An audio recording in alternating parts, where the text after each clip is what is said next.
Good morning विद्यार्थी मित्रांनो, आज आपण पाहणार आहोत लोकसत्ता संपादकीय विश्लेषणासहित 25 मे 2020. व्हिडिओ सुरू करण्यापूर्वी हा सुविचार आपण पाहणार आहोत. दृष्टिकोन हा मनाचा आरसा आहे, तो विचारच परावर्तित करतो.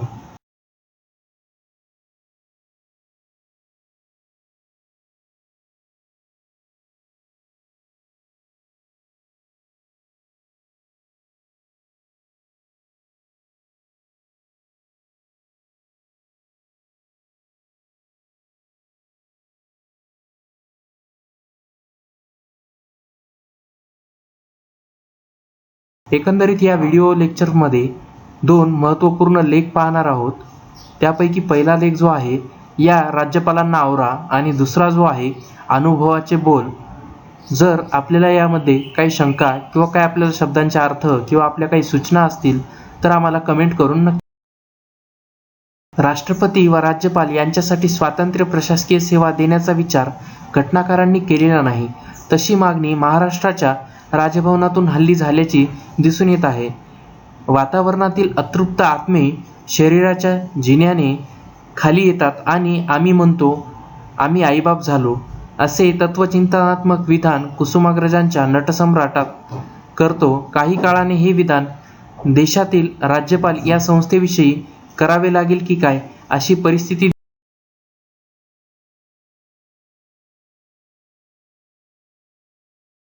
दिसते. वास्तविक याआधी राज्यपालांच्या राजकीय मनसुब्यांवर लोकसत्ताने महाराष्ट्र दिनाच्या मुहूर्तावर वृद्धाश्रमातील अतृप्त या संपादकीयातून भाष्य केले होते. त्यानंतर राज्यपाल भगतसिंग कोश्यारी इतक्या लगेच संपादकीयाची वेळ आणतील असे वाटले सुद्धा नव्हते. तसे झाले आहे खरे. त्यास कारण आहे ते राज्यपाल महोदयांचा स्वातंत्र्य प्रशासन सेवेचा आग्रह. यासंबंधीचे जे वृत्त आहे लोकसत्ताने रविवारी प्रसिद्ध केले आहे. ही अशी स्वातंत्र्य सेवा मिळवून घेण्याआधी या महामहिमांना आपल्या स्वेच्छानिधीची तरतूद 15 लाखावरून 5 कोटीपर्यंत वाढवून घेतली. निवडणुकाच्या ऐन तोंडावर तत्कालीन मुख्यमंत्री देवेंद्र फडणवीस यांनी दाखविलेल्या या औदार्यता कायदेशीरदृष्ट्या काही गैर नसलेही तथापि महामहिम ज्या नैतिक उच्चासनापासून बसू पाहतात त्याची उंची म्हटले तरीही त्यामुळे 4 बोटे कमी झाली आहे हे मान्य करता येणार नाही. दैनंदिन राज्यप्रशासनापेक्षा आपण कोणी नैतिकदृष्ट्या वेगळे आहोत आणि राज्यातील प्रजेच्या एकंदरीत कल्याणाची जबाबदारी आपल्यालाच पार पडायची आहे असे आपल्या या सध्याच्या महामहिमांचे वर्तन. या कल्याणकारी दृष्टिकोनातून त्यांनी अलीकडेच काही बैठका बोलविल्या आणि कुलपती या नात्याने परीक्षा कधी घ्याव्यात याबाबतही काही सूचना दिल्या. त्याकडे एक वेळ त्यांनी राहून गेलेले प्रशासन चालवायची हौस म्हणून दुर्लक्ष करता येईल, पण स्वातंत्र्य प्रशासकीय सेवेची मागणी करणे ही बाब तशी नाही. तिचा समाचार घेणे आवश्यक ठरते. विद्यमान व्यवस्थेत राज्यपालांच्या अखत्यारीत कर्मचारी हे त्या त्या राज्यांच्या प्रशासकीय सेवेतील असतात. म्हणजेच राज्याच्या सर्वसाधारण प्रशासकीय खात्याकडे त्यांचे नियमन असते. तथापि कोश्यारी महोदय राज्यपालांच्या सेवेतील कर्मचाऱ्यांचे नियंत्रण मंत्रालयातून स्वतःकडे घेऊ इच्छितात. न्यायपालिका वा विधिमंडळ यांच्याप्रमाणे आपल्यालाही असेच अधिकार हवेत असे या महामहिमांचे म्हणणे आहे. याआधी अनेक कर्तबगार आणि अभ्यासू व्यक्तींनी महाराष्ट्राचे राज्यपाल पद भूषविलेले आहे.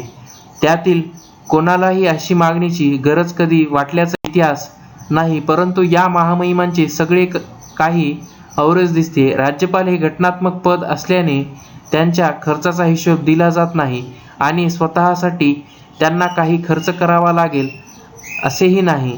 तरीही त्यांनी स्वेच्छानिधीचे 15 लाख रुपये कमी पडत होते. राज्याच्या तिजोरीवर भाराचा विचार न करता माजी मुख्यमंत्री फडणवीस यांनी याची मर्यादा जी आहे थेट 5 कोटीवर नेली आहे. विद्यार्थी मित्रांनो, एक गोष्ट आपण लक्षात घ्यायला पाहिजे, ही निधी जेव्हा 15 लाखावरून 5 कोटीवर गेली, आपण एक जागरूक नागरिक या नात्याने हे विचारणे बंधनकारक होते. तसेच याविरोधात जनहित याचिकासुद्धा आपण टाकणे खूप गरजेचे होते, परंतु तसे कोणीही केलेले नाही. कारण याचा जो पूर्ण भार आहे तो आपल्या राज्याच्या तिजोरीवर पडतो आणि त्याचा इनडायरेक्टली का डायरेक्टली फरक आपल्या उत्पन्नावरून जो आपण टॅक्स भरतो त्यावरून हे जे म्हणजे निधी जे आहे, स्वेच्छा निधी तसेच विविध निधी जे आहेत घेतले जातात। राज्यपालास काही मदत जाहीर करावयाची असल्यास त्यांना सरकारकडे हात पसरण्याची वेळ येऊ नये म्हणून ही मर्यादा वाढविल्याचे समर्थन फडणवीस करतात। एकंदरीत राज्याकडे हात पसरायचे नाहीत, परंतु 15 लाखावरून 5 कोटी याचा काही अर्थ नाहीये, यावर आपण विचार करायला पाहिजे। त्यावर विश्वास ठेवायचा झाल्यास यातील किती रक्कम या महामहिमांनी राज्याच्या भल्यासाठी वापरली असा प्रश्न विचारणे आवश्यक ठरते। त्याचे उत्तर देण्यास राज्यपाल महोदय बाध्य नाहीत, पण नैतिक कर्तव्य या नात्याने फडणवीस यांनी तरी ते द्यायला हवे। त्यासाठी गरज वाटल्यास राज्यपालांशी चर्चा करावी, असेही महामहिमांचे दरवाजे फडणवीस यांच्यासाठी नेहमीच उघडे असतात असे बोलले जाते। एकंदरीत फडणवीस यांच्यासाठी ते नेहमीच म्हणजे 24 तास उघडे असतात, कारण की यावेळेस सुद्धा दुसऱ्या म्हणजे जे विधानसभेच्या निवडणुका झालेल्या होत्या तेव्हा पहाटे 4 वाजता शपथविधी घेण्यासाठी फडणवीस यांनी राज्यपालांशी म्हणजे राज्यपालांचे दरवाजे दरवाजावरती गेले होते, तर त्यांच्यासाठी ते दरवाजे केव्हा सुद्धा उघडेच असतात। आता लॉकडाऊनच्या काळामध्ये सुद्धा एखाद्या आमदार असतील किंवा मुख्यमंत्री असतील यांना सुद्धा भेट घ्यायला वेळ मागावा लागतो राज्यपालांकडे, परंतु फडणवीस यांना वेळ न मागताही गेले तर त्यांना भेटायला भेटते, कारण की त्यांच्याच केंद्र सरकारचे हे कठपुतलीवर नाचणारे राज्यपाल आहेत। या स्वेच्छानिधीचे ठीक, पण या स्वातंत्र्य प्रशासन मागणीचे काय? विधिमंडळ, न्यायपालिका आणि प्रशासन हे लोकशाहीचे 3 स्तंभ आहेत, हे महामहिम निश्चित जाणत असतील। न्यायपालिका आणि विधिमंडळ या 2 स्वतंत्र यंत्रणा आहेत आणि त्यामुळे त्यांचे नियंत्रणही स्वातंत्र्य असणे अपेक्षित आहे, पण अन्य सर्व यंत्रणा एकाच प्रशासनाअंतर्गत येतात। राष्ट्रपती व त्यांचे राज्यातील प्रतिनिधी राज्यपाल यांच्यासाठी अशा काही स्वातंत्र्य सेवेचा विचार घटनाकारांनी केलेला नाही, म्हणजेच जे घटनाकारांना सुचले नाही आणि जी मागणी करावी लागेल असे आतापर्यंतच्या राष्ट्रपती व राज्यपालांना वाटले नाही, ते आपले महामहिम करून दाखवतात असा याचा अर्थ। याचाच दुसरा अर्थ असा की अन्यांना काही जाणविले नाही, ती उणीव आपल्या राज्यपाल महोदयांनी जाणवली। काय कारण असावे त्यामागील, हा यातील महत्त्वाचा प्रश्न आहे। हा आपल्यासमोर सुद्धा उभा राहायला पाहिजे। याचे उत्तर खरे तर राजभवनाधिपतींनी द्यायला हवे। या मागणीसमोर राज्य प्रशासनाने अद्याप तरी मान तुकवलेली नाही, परंतु याचमुळे राज्य सरकारच्या विविध निर्णयात हे महामहिम खोडा घालतात काय, अशी शंका राजकीय वर्तुळात व्यक्त होऊ लागेल। त्यामुळे या घटनात्मक पदावर शिंतोडे उडविण्याचा धोका आहे, तो टाळण्यासाठी राज्यपालांनीच अशी भूमिका स्वच्छ करायला हवी। त्यांच्या नैतिक उंचीसाठी ते गरजेचे आहे। ते होत नाही तोपर्यंत राज्यपालांच्या या मागणीचे काय परिणाम संभवतात हे लक्षात घ्यायला हवे। यातील सर्वात मोठी बाब म्हणजे यातून एक नव्या नोकरशाहीचा जन्म होईल, हे आपल्याला कंगाल सरकारांना परवडणारे नाही। एकंदरीत जे नवीन उदय होईल नव्या एक नोकरशाहीचा, ते आपले सध्याचे सरकार जे आहे कंगाल सरकार यांना परवडणारे आहे का किंवा नाही, तर नाही, कारण की राज्याच्या आर्थिक तिजोरीवर मोठ्या प्रमाणात आमदारांचे निधी, त्यानंतर त्यांचे निवृत्त निधी, निवृत्तीवेतन, विविध अशा वेगवेगळ्या ज्या बाबी आहेत त्यांचा बोजा वाढलेला आहे। राज्यपालांच्या नियत खर्चाबाबत सद्यस्थितीवर काही प्रश्न उपस्थित करता येत नाहीत। राज्यपालांच्या अखत्यारीत स्वातंत्र्य प्रशासन यंत्रणा निर्मिली गेल्यास त्यांना देखील हे विशेषाधिकार कवच मिळणे अपरिहार्य, म्हणजेच ही नवी नोकरशाही सगळ्या नियंत्रणापासून अलिप्त असेल, हे कमालीचे आक्षेपार्ह ठरेल। दुसरा मुद्दा या संदर्भातील प्रक्रियेचा, म्हणजेच अशी यंत्रणा निर्माण करण्यासाठी फक्त आपल्या राज्यपाल महोदयांचाच कसा काय अपवाद करता येईल? अन्य राज्यपालांनी अशी मागणी केल्यास ती राज्ये नाकारू शकतील काय? आणि सगळ्यांपेक्षाही महत्त्वाची बाब अशी की मग राष्ट्रपतींसाठीही अशी यंत्रणा तयार करावी लागेल काय? आहे त्या व्यवस्थेत राष्ट्रपती भागून घेत आहेत आणि महाराष्ट्राच्या राज्यपाल महोदयांना मात्र स्वतंत्र यंत्रणा हवी, हे कसे? अलीकडे या महोदयांनी काही सरकारी बैठका घेतल्या। राष्ट्रपतींनी बैठका बोलविल्यास त्यांच्या तयारीसाठी माहिती घेण्यासाठी अशा बैठका घ्याव्या लागतात, असे समर्थन या संदर्भात केले गेले।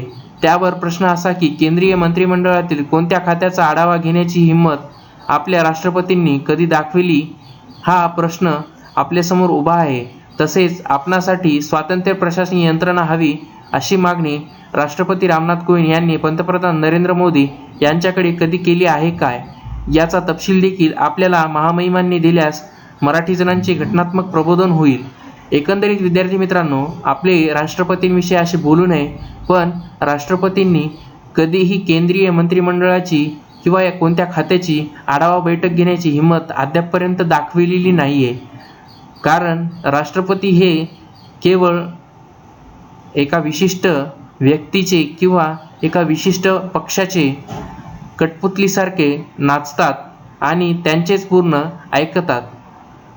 तसेच पंतप्रधान नरेंद्र मोदी यांच्याकडेही त्यांनी अशी स्वतंत्र प्रशासन व्यवस्थेची मागणी कधी केलेली नाही. राज्यपालांच्या या कृतीच्या विरोधात पक्षीय भाजपास तूर्त गुदगुल्या होतीलही, पण ही अवस्था तत्कालिक, सतत तात्पुरताच फायदा पाहायची सवय झाली की दीर्घकालीन नुकसान ध्यानात येत नाही. म्हणून आपण सत्तेवर आल्यास असा राज्यपाल आपणास चालेल का, असा प्रश्न भाजपाच्या धुरंधरांनी स्वतःच विचारावा. त्यात शहाणपणा आहे का? निरपेक्ष राज्यपाल आणि राज्य प्रशासन यातील संघर्ष अटळ दिसतो. कारण राज्यपालाचे या संदर्भात वर्तन हे त्यांच्याविषयी आदर निर्माण होण्याइतकी अडथळा ठरू शकते. त्यात सुधारणा झाली नाही तर या राज्यपालांना आवरा अशी मागणी महाराष्ट्रास करावी लागेल. ती शोभा टाळण्यास सर्वांचे हित आहे. दुसरा आणि महत्त्वपूर्ण लेख जो आहे, अनुभवाचे बोल. गेल्या 2 महिन्यामध्ये करोना संदर्भातील सर्व निर्णय केंद्राने घेतले आहेत. एकंदरीत विद्यार्थी मित्रांनो, करोना व्हायरस 19 जो आहे त्याचे भारत देशावरच नाही तर जगावर परिणाम झालेले आहेत. आणि या संदर्भात केंद्राने म्हणजेच मोदी सरकारने काही निर्णय घेतलेले आहेत. जे निर्णय घेतलेले आहेत त्यामध्ये विरोधी पक्ष किंवा काही म्हणजे जे राजकीय जाणकार होते यांचे कोणतेही मत घेतलेले नाही, तर ते घ्यायला पाहिजे होते. कारण की प्रशासकीय अनुभव तसेच राजकीय अनुभव बऱ्याच काही राजकीय पक्षाच्या नेत्यांना तसेच काही माजी मंत्र्यांना सुद्धा आहेत. भारताची परिस्थिती इतर देशांसारखी नाही. इथे लोकशाही पद्धतीने निवडून आलेले लोकप्रिय नेतृत्व केंद्रस्थानी आहे. तसेच अनुभवी विरोधी पक्ष, स्थानिक परिस्थितीवर पकड असलेले प्रादेशिक नेतृत्वही आहे. करोना काळातील निर्णय प्रक्रियेत त्यांना सहभागी करून घेणे देशाच्या हिताचे ठरेल. कोरोनाच्या प्रश्नावर पहिल्यांदाच विरोधी पक्ष एकत्र आले. काँग्रेसच्या हंगामी अध्यक्ष सोनिया गांधी यांनी पुढाकार घेऊन बैठक बोलवली असल्याचे कोणी नाही म्हटले नसावे. अन्यथा इतर कोणा नेत्याचे निमंत्रण ममता बॅनर्जी यांच्यासारख्या स्वयंभू नेत्याने स्वीकारण्याची शक्यता तशी कमीच होती. विरोधी पक्षांची बैठक होती त्याच दिवशी पंतप्रधान नरेंद्र मोदी पश्चिम बंगालमध्ये अम्फान वादळाच्या तडाख्यात झालेल्या नुकसानीची पाहणी करायला गेले होते. पश्चिम बंगालच्या मुख्यमंत्र्यांनी पंतप्रधानाबरोबर या वादळात झालेल्या वाताहतीची हवाई आढावा घेतला. त्यानंतर त्या सोनिया गांधींनी बोलवलेल्या बैठकीस उपस्थित होत्या. मायावती यांच्या बहुजन समाज पक्षाचे तसेच अखिलेश यादव यांच्या समाजवादी पक्षाचे कोणीही या बैठकीत नव्हते. त्यांनी आमंत्रण स्वीकारले असते तरच आश्चर्य. उत्तर प्रदेशातील मुख्यमंत्री योगी आदित्यनाथ यांच्या कडव्या हिंदुत्वाला कसे तोंड द्यायचे हे दोन्हीही विरोधी पक्षांना समजत नसल्याने त्यांची राजकीय अडचण निर्माण झाल्याची दिसून येत आहे. काँग्रेसच्या व्यासपीठावर जाणे म्हणजे उत्तर प्रदेशातील बहुसंख्य हिंदूंना दुखविणे असा अर्थ निघतो. उत्तर प्रदेशात 2022 मध्ये विधानसभेच्या निवडणुका आहेत. मायावती, अखिलेश यादव यांनी आतापासूनच सावध पवित्रा घेतलेला आहे. दिल्लीतील सत्ताधारी आम आदमी पक्षाने सातत्याने काँग्रेस आणि भाजपापासून समान अंतर राखलेले आहेत. दिल्लीतील विधानसभा निवडणुकीत राजकीय अंतर राखण्याचे पाळलेले पथ्य करोना काळातील देखील आपणे कायम ठेवलेले आहे. महाराष्ट्राचे मुख्यमंत्री उद्धव ठाकरे यांच्या शिवसेनेने काँग्रेसच्या बैठकीत सहभागी होण्याचा निर्णय घेतल्याने आणि भाजपाने सातत्याने राज्य सरकारला लक्ष्य बनविल्यामुळे तत्कालीन सेना भाजप युतीतील मित्र आता अधिकाधिक दुरावला असल्याचेही दिसून येत आहे. परंतु हा पक्ष नव्या आघाडीचा भाग होईल का याबाबत आता विधान करणेही घाई ठरू शकेल. विरोधी पक्षांच्या बैठकीत 22 पक्षांचे नेते सहभागी झाले होते. त्यातील अनुभवी नेत्यापैकी राष्ट्रवादी काँग्रेसचे अध्यक्ष शरद पवार यांनी महत्त्वाचे मुद्दे उपस्थित केले होते. त्यांचा भर नजीकच्या भविष्यात राज्यांनी काय केले पाहिजे, त्यांच्यासमोर कोणती आव्हाने असू शकतात, त्यासाठी काय तयार व्हायला हवे यावर होती. सामूहिक नेतृत्वाचा मुद्दाही त्यांनी मांडला. त्यांचा रोख प्रामुख्याने पंतप्रधान नरेंद्र मोदी यांच्या कार्यपद्धतीकडे असावा. करोनाचे संकट अभूतपूर्व असल्याने त्याला सामोरे जाण्यासाठीही एकहाती नेतृत्व पुरेसे ठरेलच असेही नाही. देशाचे नेतृत्व करताना कधी ना पाहिलेल्या आपत्तीविरुद्ध लढा देण्यासाठी इतरांचेही सहकार्य गरजेचे असते. दुसऱ्यावर मात करून स्वतःचे नेतृत्व सिद्ध करण्याचे हे दिवस नाहीत. या म्हणण्यातून पंतप्रधान मोदींच्या केंद्रभूत निर्णय प्रक्रियेवर पवारांनी मार्मिक भाष्य केले आहे. गेल्या 2 महिन्यांमध्ये करोनासंदर्भात सर्व निर्णय केंद्राने घेतले आहेत. याबाबत आक्षेप असा आहे की राज्यांनी काय हवे आहे याचा विचार न करता केंद्रीय स्तरांवरून निर्णय घेतले गेले आहेत. टाळेबंदीचा 4था टप्पा सुरू करण्याआधी पंतप्रधानांनी बोलविलेल्या बैठकीत मुख्यमंत्र्याचे म्हणणे होते की टाळेबंदी किती शिथिल करायची हे राज्यांना ठरवू द्या. काही प्रमाणात केंद्र राज्यांचे म्हणणे ऐकले असले तरीही मर्यादित स्वरूपाच्या रेल्वे वा विमानसेवा सुरू करण्याचा निर्णय केंद्राने राज्याला न विचारता घेतलेला आहे. केवळ काँग्रेसमध्येच नव्हे तर अन्य विरोधी पक्षांमध्येही अनुभवी नेते आहेत. त्यांचा राजकीय व प्रशासकीय अनुभव केंद्र सरकारला निर्णय प्रक्रियेत उपयुक्त ठरू शकतो. शरद पवार, मनमोहन सिंग, पी. चिदंबरम, एच.डी. देवेगौडा यांसारख्या नेत्यांना केंद्र सरकारने करोनासंदर्भात निर्णय घेताना सहभागी करून घेतलेले दिसले नाही. पवार यांना राज्य चालविण्याचा तसेच केंद्रीय स्तरांवरून काम करण्याचा प्रदीर्घ अनुभव आहे. भाजपासह विविध राजकीय पक्षांच्या नेत्यांशी त्यांचे मैत्रीचे संबंध आहेत. पवार हे इतर सर्व राज्यांमध्ये समन्वयाची मोठी भूमिका बजावू शकले असते, परंतु मोदींना फारसा अनुभव नसलेल्या आपल्या सहकारी मंत्र्यांशी चर्चा करून निर्णय घेतल्याचे सांगितले जाते. सध्या करोना संदर्भातील वैद्यकीय निर्णय केंद्रीय आरोग्य मंत्रालयाकडून घेतले जात असले तरीही महत्त्वाचे प्रशासकीय धोरण आणि त्यावरील आदेश केंद्रीय गृह मंत्रालयाकडून काढले जात आहे. त्यांची अंमलबजावणी राष्ट्रीय आपत्ती व्यवस्थापन कायद्याअंतर्गत होत आहे. हे प्राधिकरण गृह मंत्रालयाच्या अखत्यारीत आहे. तत्कालीन पंतप्रधान अटल बिहारी वाजपेयी यांनी या प्राधिकरणाचे उपाध्यक्षपद शरद पवार यांच्याकडे दिले होते. पवार यांच्या अनुभवाचा करोनाच्या आपत्तीतील निर्णयासंदर्भातील चर्चेमध्ये लाभ होऊ शकला असता, पण ही संधी मोदी सरकारने गमावली असल्याचे दिसते. राज्यांना सल्ला देता देता पवारांनी केंद्राला हे कानपिचक्या दिल्या आहेत. महाराष्ट्र, गुजरात, कर्नाटक, तामिळनाडू अशा तुलनेने विकसित राज्यांमधून स्थलांतरित मजूर निघून गेलेले आहेत.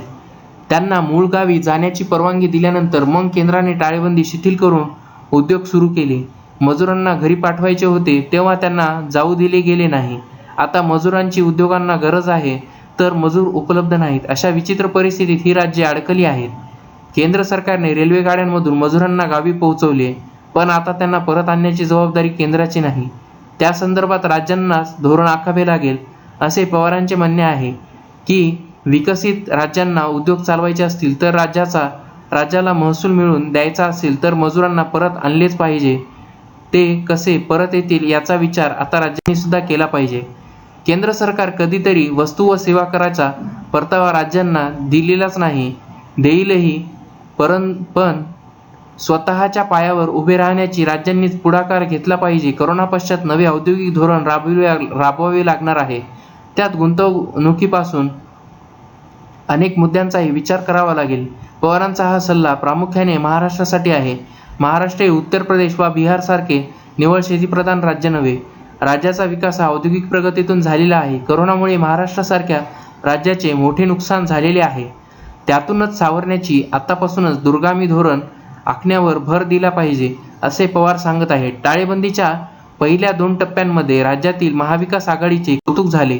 सौम्य व नम्र नेतृत्वावर विश्वास ठेवला गेला, पण आता हे नेतृत्व आणि त्यांचे प्रशासन या दोघांचेही दमछाक होऊ लागले आहे. असा प्रश्न हळूहळू का होईना लोक विचारू लागले आहेत. महाराष्ट्रातही पवारांसह बैठका घेतल्या जात आहेत. त्यांच्याशी सल्लामसलत होत आहे. त्यातून प्रशासकीय निर्णय प्रक्रियेतून कोणता सकारात्मक फरक पडतो हे नजीकच्या काळात समजू शकेलच. पण पवारांचा प्रचंड अनुभव गाठीशी असताना महाविकास आघाडी करोनाची हाताबाहेर जात असल्याची परिस्थिती नियंत्रणात आणू शकली नाही तर मात्र हे सरकार लोकांच्या सहानुभूतीने गमून बसण्याचा धोकाही असू शकतो. मजुरांना परत आणण्यासाठी राज्यांनी पुढाकार घ्यावा असे सांगताना एक प्रकारे टाळेबंदी केंद्र सरकारचे धोरण चुकल्याचे पवारांनी अप्रत्यक्षरित्या सूचित केले आहे. स्थलांतरित मजुरांचा प्रश्न हा केंद्र सरकारच्या करोनाविषयक धोरणातून कसा सुटला हे आता समोर आलेले आहे. करोनाच्या आपत्तीचा जिथे उगम झालेला आहे असे मानले जाते, त्या चीनमध्ये लोकशाही नाही, विरोधी पक्ष नाहीतच. रशियासारख्या देशात विरोधी पक्ष दखलपात्र नाहीत आणि अफगाणिस्तानसारख्या देशातही राजकीय प्रक्रिया इतकी कमकुवत आहे की तिथे विरोधी पक्ष विकसित झालेले नाहीत. पण भारतात लोकप्रिय केंद्रीय नेतृत्व आहे. लोकशाही आणि अनुभवी विरोधी पक्ष देखील आहेत.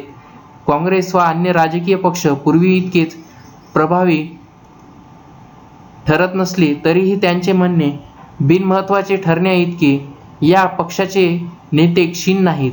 विविध प्रादेशिक पक्षांचे नेते स्थानिक स्तरांवर राजकीय पकड टिकवून आहेत. त्यांची नवी पिढी तितकीच जोमाने राजकारणात उतरलेली पाहायला मिळत आहे. त्यांना आधीच्या पिढीचे नेतृत्व अनुभव भविष्यात उपयोगी पडणार आहेत.